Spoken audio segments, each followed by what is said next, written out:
Olá, tudo bem? Espero que sim. Sejam todos bem-vindos à nossa formação geral básica.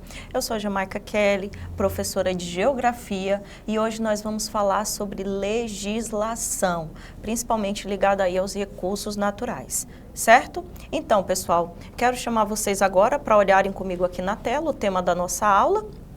Só lembrando, essa aula é da segunda série, no terceiro bimestre, e tem como tema o seguinte: recursos naturais, legislações e produção econômica. E aí, preparados? Então vamos! Bom, eu quero começar falando sobre recursos naturais, então eu trouxe algumas definições importantes para a gente poder, então, prosseguir falando da legislação aí ligada à questão dos recursos e também à produção econômica. Olha só, vou fazer essa pergunta e espero que vocês aí de casa já saibam, inclusive, responder. O que são recursos naturais? Bem, vamos então fazer a leitura do texto. Recursos naturais são os bens e serviços que a natureza nos oferece, essenciais para a manutenção da vida e para o desenvolvimento das atividades econômicas. Aí aqui eu coloquei uma observação muito importante, como vocês vão observar aqui na tela, ó, essa setinha que diz o seguinte: importância. E aí, qual é a importância? Os recursos naturais, pessoal, eles são fundamentais para o desenvolvimento sustentável e eles são essenciais também para a economia nacional. Por isso que aqui nós trouxemos essa junção, os recursos naturais aliados aí à legislação e principalmente à produção econômica, certo? Bom, aqui tem uma imagem no slide que vai justamente identificar, você vai identificar aqui a partir da imagem, esses recursos naturais. Você consegue descrever alguns presentes aqui nessa imagem? A gente tem a floresta, a gente também tem a presença dos rios e dentro desse ecossistema nós temos vários recursos que são fornecidos aí e são essenciais também para o desenvolvimento e a manutenção da vida no nosso planeta, certo? Bom, continuando, agora eu trouxe um pouco aí do panorama da legislação brasileira e eu quero que vocês fiquem bastante atentos porque, segundo a minha pesquisa, é muito comum esses temas caírem em avaliações como o Enem e até mesmo vestibulares em várias universidades. Então fiquem atentos para você compreender aqui e não esquecer mais. Eu vou começar falando de legislações aqui, vou começar falando sobre a Constituição Federal de 1988. Bem, dentro da Constituição Federal de 1988, nós temos o artigo 225. Fiquem atentos. O que diz o artigo 225, professora? Ele garante o direito a um meio ambiente ecologicamente equilibrado. Entendido? Já a Lei 6.938, lá de 1981, diz o seguinte: essa lei fala da Política Nacional do Meio Ambiente. Agora, o mais interessante é o seguinte, pessoal: essa Política Nacional do Meio Ambiente, ela é a base para a proteção e uso racional dos recursos naturais, aqueles que eu acabei de definir aqui para vocês anteriormente no slide. Vamos então para a próxima? Lei 9.605, lá de 1998, ela é até um pouco mais atual do que essas outras. Ela diz o seguinte: Lei de Crimes Ambientais. Ela vai estabelecer punições para danos ambientais. Bem interessante. Então, quando a gente observa essa legislação, a gente percebe que o Brasil está bastante avançado na questão das leis de preservação aos nossos recursos. Mas e aí? Não basta apenas ter essas leis bem elaboradas, bem dedicadas, bem especificadas, nós precisamos também de quê? Precisamos que vigorem aí principalmente a fiscalização para ver se essa lei realmente está sendo cumprida. Então, eu quero ler junto com vocês agora o panorama da legislação ambiental brasileira. Esse título diz o seguinte: a legislação brasileira é robusta e visa proteger nosso patrimônio natural, como eu estava falando. Essas leis, elas formam a espinha dorsal da proteção ambiental dentro do nosso país, ou seja, do Brasil, refletindo o compromisso do país com a sustentabilidade, mas é lógico, precisamos deixar bem claro que o governo precisa fazer com que essas leis sejam realmente cumpridas. Se elas foram estabelecidas, elas precisam ser cumpridas. Vamos então prosseguir? Aqui nós temos outras legislações, nós temos aí, inclusive, o Código Florestal Brasileiro, bem interessante, cai muito, pessoal, cai muito em provas, em avaliações como o Enem. Vamos observar o que é o Código Florestal Brasileiro? Olha só, fiquem atentos. Esse código, ele representa a Lei 12.651 e ele é bem recente comparado àquelas outras que eu mostrei para vocês. É de 2012. E o que diz o Código Florestal?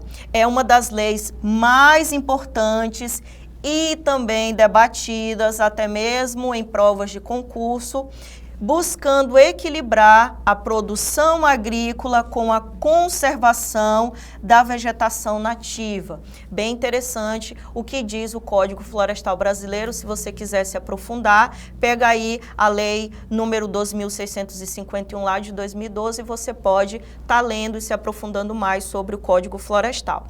Aqui dentro do Código Florestal eu trouxe dois exemplos que são os exemplos mais debatidos. O primeiro, a proteção da vegetação nativa. O que diz lá na proteção da vegetação nativa? Ele vai instituir áreas de preservação permanente, que são chamadas de APP. O Código Florestal, ele também vai estabelecer o que a gente chama de RL, que nada mais é do que a reserva legal. Só um adendo aqui, pessoal, quando falamos em áreas de preservação permanente, são áreas que de forma alguma você pode explorar e retirar dali os seus recursos naturais. Como o próprio nome já diz, são áreas de proteção permanente. E essas áreas, elas acabam sendo de suma importância justamente para preservar ali recursos que existem dentro desses locais. Então, vamos lá. Tem a responsabilidade também dos proprietários rurais. Essa parte, ela é de suma importância, principalmente quando a gente fala de produção econômica, porque a responsabilidade dos proprietários rurais, ela visa garantir a conservação em suas propriedades. Então, se você é proprietário de uma terra, você tem a responsabilidade de conservar ambientalmente aquele local, mas como eu falei, para se aprofundar, você precisa estudar bastante aí sobre o Código Florestal, porque vai ter várias outras ações, vai ter várias outras questões que, inclusive, como eu falei, caem muito em provas de vestibulares, concursos e também do Enem. Olha só, eu trouxe a imagem 1 dando ênfase àquelas áreas que eu falei anteriormente, que são as APP, ou também chamadas de áreas de preservação permanente. Olha que interessante, as áreas de preservação permanente, elas são aquelas que, em regra, olha só, fiquem atentos, não admitem nenhuma intervenção humana, devido às suas características naturais, que são o quê? Indispensáveis aí à rigidez do meio ambiente. Certo? Aí aqui, inclusive, nós temos uma placa na imagem. Nós temos uma área representando aí uma APP na foto e a placa diz o seguinte: área de preservação permanente, APP, proibida a entrada de pessoas não autorizadas nessa área. Inclusive, olha o que chama atenção aqui nessa placa: sujeito à multa. Aí aqui cita justamente a Lei Federal 12.651 do novo Código Florestal Brasileiro e também na placa colocada aqui nessa região, nós temos a Lei Federal 9.605, que é a Lei de Crimes Ambientais, ou seja, a pessoa que fizer alguma interferência nesse local, ela pode muito bem estar sujeitas às penas ambientais, pode estar inclusive sujeitas aí a ser enquadrada justamente nessa parte de crime ambiental, de ter cometido crime ambiental. Ok? Ficou entendido aqui então as APPs? Vamos prosseguir. Pessoal, aqui eu trouxe políticas mais específicas para os recursos naturais. De certa forma, aqui eu trouxe 3 importantes, tá? Políticas que são bem específicas, que tratam desses recursos. A primeira delas é a Política Nacional de Recursos Hídricos. O que fala essa lei? É a Lei 9.433, lá de 1997, que reconhece a água como recurso limitado, sim, reconhece a água como recurso limitado e com valor econômico, priorizando o seu uso para o consumo humano e também dessedentação de animais. Olha só, priorizando o seu consumo, tá? Priorizando o seu uso para o consumo humano e também dessedentação de animais. Essa é a Política Nacional de Recursos Hídricos. A outra é a Política Nacional de Resíduos Sólidos.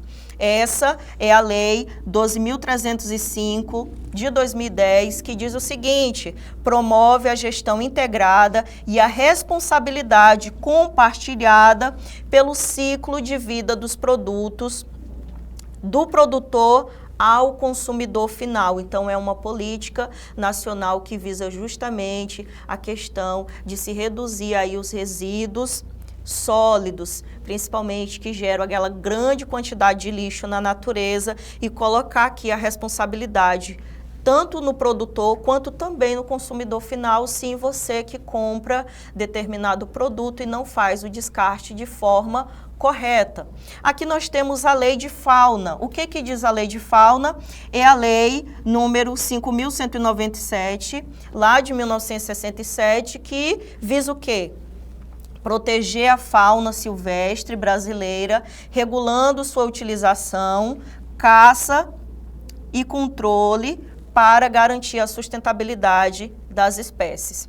Só deixando bem claro, pessoal, além das leis gerais, o Brasil também possui políticas setoriais para gerenciar recursos específicos. Aqui eu trouxe as mais importantes, que é ligada à questão da água, que é ligada aos resíduos sólidos e também a fauna. Então, para ficar um pouco mais explicado, para ficar um pouco mais voltado para o conteúdo da nossa aula. É claro que a Política Nacional de Preservação, ela é bastante extensa, o Código Florestal Brasileiro é bastante extenso e não vai dar nessa aula da gente contemplar aí todos os aspectos presentes dentro da legislação. Se você quiser se aprofundar, você vai ter que fazer uma leitura do Código Florestal, estabelecendo para cada uma dessas áreas aqui de forma mais intensa o seu estudo. Então, vai depender muito.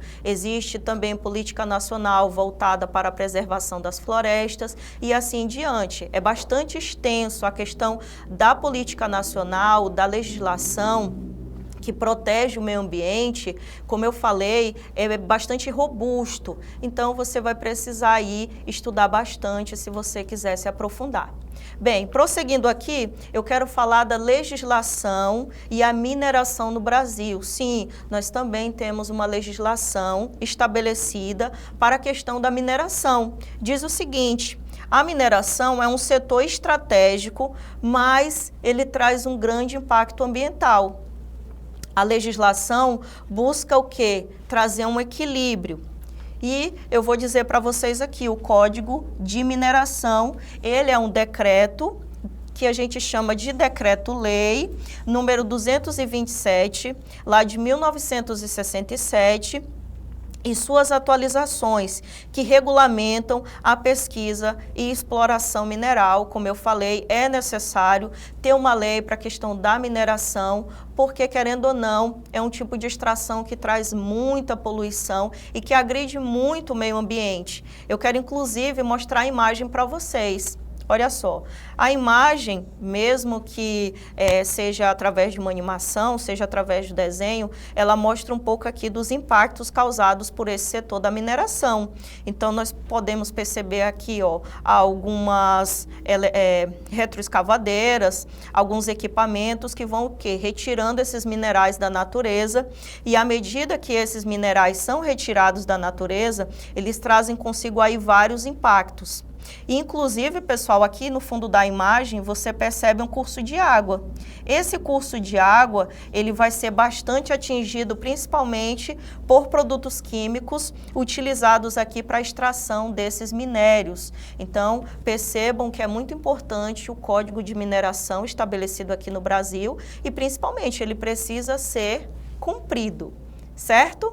Bom, aqui, desafios e oportunidades, nós vamos tratar agora sobre a questão das oportunidades e também dos desafios a partir da preservação desses recursos naturais, e eu enumerei de 1, 2 e 3. Eu vou começar pelo número 1, que diz o seguinte: as lacunas na aplicação. Apesar da legislação, a fiscalização ainda enfrenta o quê? Desafios, levando a infrações ambientais. Número 2, conflitos de interesse. Mas o que são os conflitos de interesse, professora?